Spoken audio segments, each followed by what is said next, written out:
NEET के re examination को लेकर 21 तारीख तय है।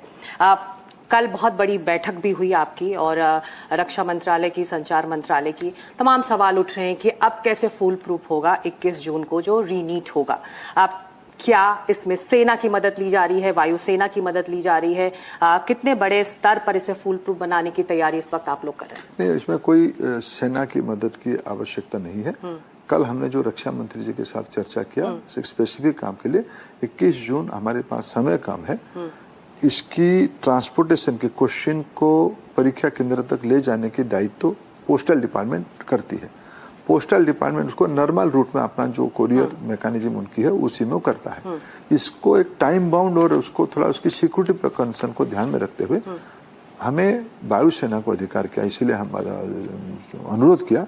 इसीलिए सिंधिया जी और हम दोनों रक्षा मंत्री जी को मिलकर कहे कि जो फेरी वाला काम, पोस्टल की जो ट्रांसपोर्टेशन वाला काम थोड़ा एयरफोर्स कर सकता है क्या, उन्होंने स्वीकृति दिया है, एयरफोर्स उसको करेगा।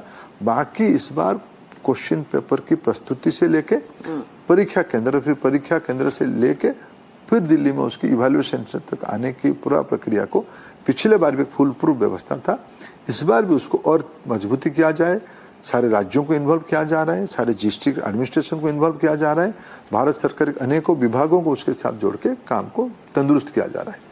इसी बैठक को लेकर अब विपक्ष के तमाम सवाल आज सामने आए और क्या विपक्ष ये कह रहा है कि ये पहला मौका है जब एग्जामिनेशन को लेकर रक्षा मंत्रालय इन्वॉल्व हो रहा है, वायुसेना इन्वॉल्व हो रहे हैं। वायुसेना तो देश की रक्षा के लिए नियुक्त है और देश की रक्षा से जरूरी काम के लिए वो काम करती है। ऐसे में एग्जामिनेशन को लेकर क्यों ये फैसला लिया जा रहा है? बच्चों की भविष्य को सुरक्षित करना जरूरी काम नहीं है, महत्वपूर्ण काम नहीं है? देखो, विपक्ष को अपने भाषा पे रहने दीजिए, मैं उस भाषा को उत्तर नहीं दे सकता हूँ। हमारी सबसे प्राथमिकता है हम बच्चों के मन में अस्वस्थी लाए, बच्चों को निर्भीक कराए, बच्चों को अच्छे मन से परीक्षा देने की प्रस्तुत कराए। उसके लिए जो करना है हम उसको करेंगे। अब एनटीए पर तमाम सवाल उठ रहे हैं। इस बीच जो लीक का मामला है कि सीबीआई अब जांच कर रही है। आपने बार बार कहा है कि सीबीआई की जांच पर आपको भरोसा है। सीबीआई की अभी रिपोर्ट आनी बाकी है, गुनहगार धीरे धीरे पकड़े जा रहे हैं, लेकिन एनटीए के विस्तार को लेकर, एनटीए की क्रेडिबिलिटी को लेकर तमाम सवाल उठ रहे हैं। हम और आप 2024 में भी मिले थे, तब जब लीक का मामला हुआ था तो बहुत उसके बाद एक कमेटी बैठी, राधाकृष्ण कमेटी बैठी, तमाम सुझाव आए। क्या उसका इम्प्लीमेंटेशन हो पाया है और अगर हुआ तो कितना हुआ? अभी राधाकृष्ण जी ने खुद कहा है कि जिन्होंने जो शॉर्ट टर्म रिकमेंडेशन किया था 100% उसकी पालन हुई है, 100% इम्प्लीमेंटेशन हुई है। एक्सीडेंट है। इस बार जो ब्रीच हुई है, जो कॉम्प्रोमाइज हुई है, ये जिनको हमने भरोसा किया था, जिन शिक्षकों को प्रश्न बनाने के लिए भरोसा किया था वो कॉम्प्रोमाइज हो गए, जिन अनुवादकों को हमने भरोसा किया था वो कॉम्प्रोमाइज हो गए। ये विषय को हम गंभीरता से लिया है। एनटीए सफलता के साथ देश में हर एक साल, आफ्टर ऑल जेईई कौन परीक्षा कराता है, सीयूईटी कौन परीक्षा कराता है, यूजीसी नेट कौन परीक्षा कराता है, सीएसआर नेट कौन परीक्षा कराता है? एनटीए अपने दायित्व ठीक निभा रहा है। इस परीक्षा के साथ कॉम्प्रोमाइज हुई है, उसको ध्यान दिया जा रहा है। आगे ऐसा ना हो उसकी जवाबदेही हमारी है।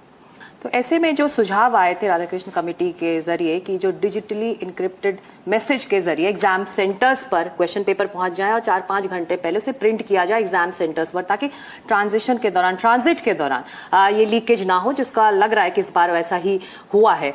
जब ट्रांजिट के दौरान नहीं हुआ है, ट्रांजिट के दौरान नहीं हुआ, पहले हुआ है। सीबीआई ने वही ढूंढ के निकाला है। तो ऐसे में जो तो पहले तो मेरा आपको अनुरोध रहेगा, बच्चों के मन में ऐसा कुछ नैरेशन खड़ा मत करो जो उनमें तनाव खड़ा होगा। ये मेरे को पहला, एनडीटीवी और शिक्षा एक बड़ा जिम्मेवार व्यक्ति है, आप ऐसे कुछ मत करो। हमको तीखा से तीखा प्रश्न पूछो, लेकिन ऐसे भय पैदा मत कराओ कि जैसे बच्चों के मन में और घबराहट हो। सवाल इसलिए है, नहीं, सवाल ये नहीं, आप भय पैदा मत कराओ। बिल्कुल कोशिश यही है कि एंजाइटी पर हम पहले दायित्व, बाकी हम सब विषय के उत्तरदायी है। मैंने जब पहले कहा कि इस अव्यवस्था के उत्तरदायी हम है, उसको तंदुरुस्त करने का जवाबदेही हमारी है। हम उसी काम पे लगे हैं, उसमें हम दायित्व से भाग नहीं सकते, हमको करना ही पड़ेगा। बाकी आपने पूछा कि डिजिटली इनक्रिप्टेड मैसेज के जरिए वो इंप्लीमेंट हो रहा है। सीबीटी अगले साल से होगा, इसमें हमने दायित्व ले चुका है, घोषणा कर चुका है। सीबीटी करने के लिए जो इंफ्रास्ट्रक्चर चाहिए हमारे देश में, इसमें 22 लाख विद्यार्थी परीक्षा देंगे।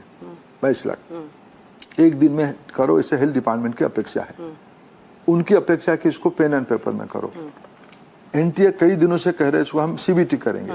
इसकी इसकी हमारी जो नोडल मिनिस्ट्री हेल्थ है, हमें सीबीटी के लिए देश में जो इंफ्रास्ट्रक्चर चाहिए, वो जितने दिन चाहिए, उसकी आने वाले दिनों में उसको विकास करना पड़ेगा, उसको और कैपेसिटी बढ़ानी पड़ेगी।